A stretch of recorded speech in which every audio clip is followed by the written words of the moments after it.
Apple has finally made the iPhone fun again. Let me explain.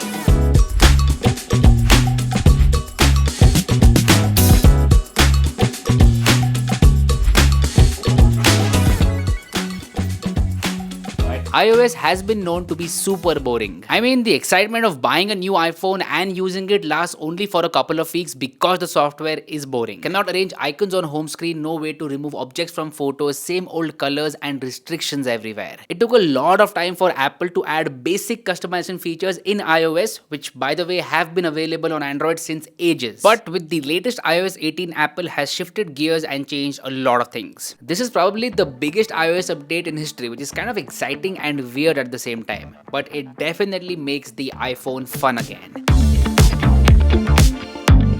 At the heart of iOS 18 are customization features. First and foremost, we can finally place icons anywhere on the home screen. Right, left, center, bottom, anywhere. This opens a world of possibilities in terms of home screen setups. People can get creative and make superb setups. And yeah, widgets can be resized from the home screen itself. One more layer to home screen customization is icons. Apple has added this feature where one can tint all the icons in a specific color. And here's the thing, they've given the entire control to the user.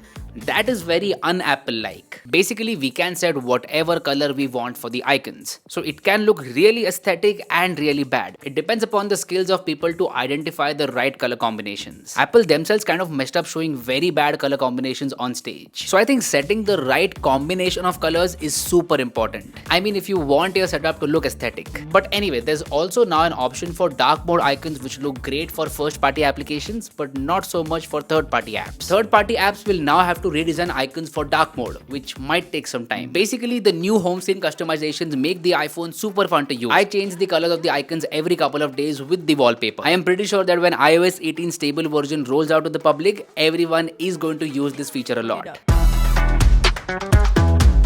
Customization is only one part that makes iPhone fun again. The second part is AI features. Not artificial intelligence, but Apple intelligence. In this world of large language models and a sea of AI tools, Apple has announced their own AI features, which are super interesting for two reasons. Most of the features are available on device, only some features will use cloud computing. And second is that the adoption of these features and tools will be very fast because of the number of iPhones out there. Like, it will be readily available for the people to use. It's just easy for them when the features are baked into the operating system. I am honestly glad that Apple is not too late to these AI features, and I feel that a lot of people will find them useful and use them as well.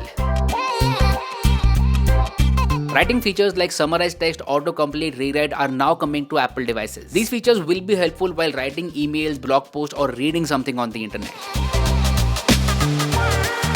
I am most excited to try out image generation features. Apple showed a couple of demos on stage which do look promising. They now have a new emoji generation tool called Genmoji. Basically, you can type in whatever emoji you want and the AI feature will generate that emoji. Super interesting and useful idea. There's also an image playground app coming that will generate images based on prompt. This also will be super useful. See, Apple products are used by creative people and these features help them a lot. Say for example, I'm creating a video and I need a specific image. I can just type in a prompt and get that image. I don't need to go to any third-party website or application. It will be baked into the operating system. There are also some context-aware AI features coming to Siri. I'll give an example over here. Say you are filling a form online and there you want to enter the passport number. You can just ask Siri to fetch your passport number. Siri will search through a number of applications like mail, files, will find PDFs of your passport and will fetch the passport number and autocomplete that in the form. Apple says that this will happen on device and will be private, but you get the point. Context-aware Siri will be way more useful. Also, there are some AI features that are already working in the iOS 18 beta version. For example, equations in the Notes application. Let me give you a quick example. Say you want to split an expense between 3 people. Just write the name of the person equal to sign all their expenses using a plus sign. And in the end, you can write a simple formula, split equal to name of the people divided by number of people.